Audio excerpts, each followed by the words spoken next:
into me and has pain or discomfort or numbness or tingling, and you had some pain back there, what I like to tell you at first is we have a few things I call, find out what's going on.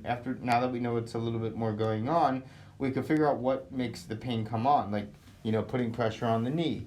And me kind of really pulling hard on the back increases your pain. So far, me pulling on certain areas, when I was testing certain nerves, it kind of irritated the nerves. So anything that's going to irritate or cause more pain to your thing is going to just set off that inflammatory cycle.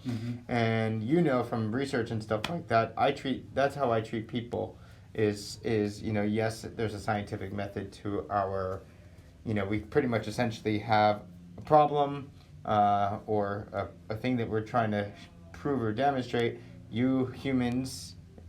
We humans, we have a lot of variables in our life, but if we can take some of those variables away, we can apply a treatment method to that and see if that affects the method or the conclusion, right? And if we need to take variables away or add things, then that's what we do.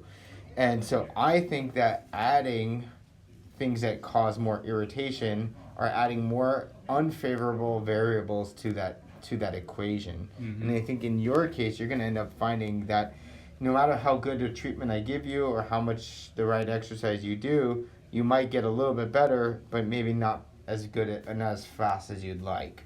So I think doing stuff that puts pressure on you, I think it's causing a little irritation. Not necessarily to the back of the knee and the nerves behind the knee, but more to the spine at this point. Okay.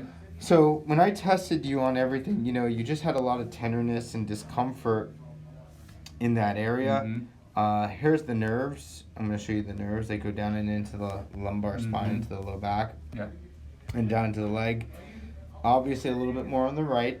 When I was on your back and I was doing the legs and I did all this weird stuff, what I was doing is I was taking the nerve and I was pulling it down. And I'm trying to really cause more irritation by kind of doing this to it. If there's a little rip, it's going to get a little larger. And so I was able to do a little bit of that, not 100%.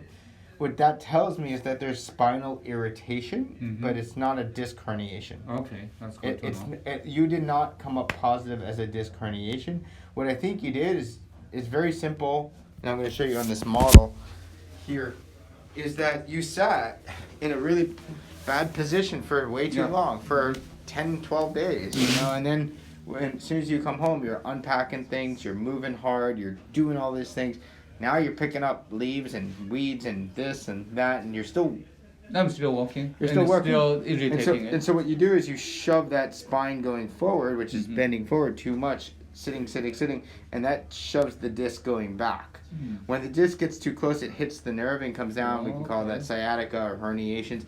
You're not having that. Nothing is positive on that. But I think what you did is you pushed the disc back enough where it causes a little bit of irritation to the spinal cord and the nerves. And so what we did back there is add the extensions, and so what that extensions do, it kind of helps to neutralize that thing. So It's just like having an acidic solution and adding a little basic. I know what you're saying. A little bit, not entirely, not overnight. Titration by titration, dip by dip, you're gonna end up making it go to zero, come to zero, and then you can start making gains. But essentially, what would doing all these things around the yard might be adding a little more acid back to that buffer. So in that sense that I should also not sitting for too long in front of the computer, because now I'm retired. The reason I'm retired, I'm also amateur but serious enough of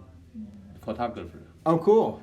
And I'm doing a lot of photo editing, sitting. But I have this kind of table actually. High-low. So I should probably stand more. Yeah. I think that could help you. You no problems walking, right? I have no problem walking. Good. No, Good. I can walk around, but.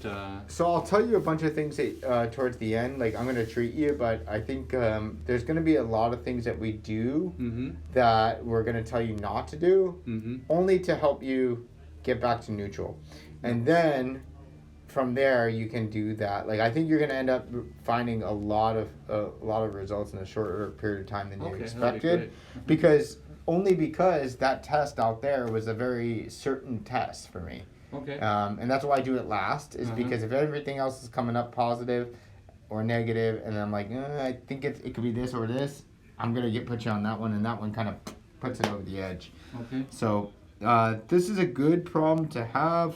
I think that maybe sometimes when you bend forward, what happens is, like, because you have a little bit of irritation of this nerve going down, when you bend it and hold it forward, you're kind of just compressing the blood flow behind the knee a little bit, and you're also taking the spine and you're rounding it forward, and you're causing a little bit of more wedging that direction. So I think what we should do is a lot more of that extension stuff, take you off of a little bit of a break. You should feel a lot better a little bit. I think you just overtaxed yourself a little bit. Okay. Just like, if just, what it's like, you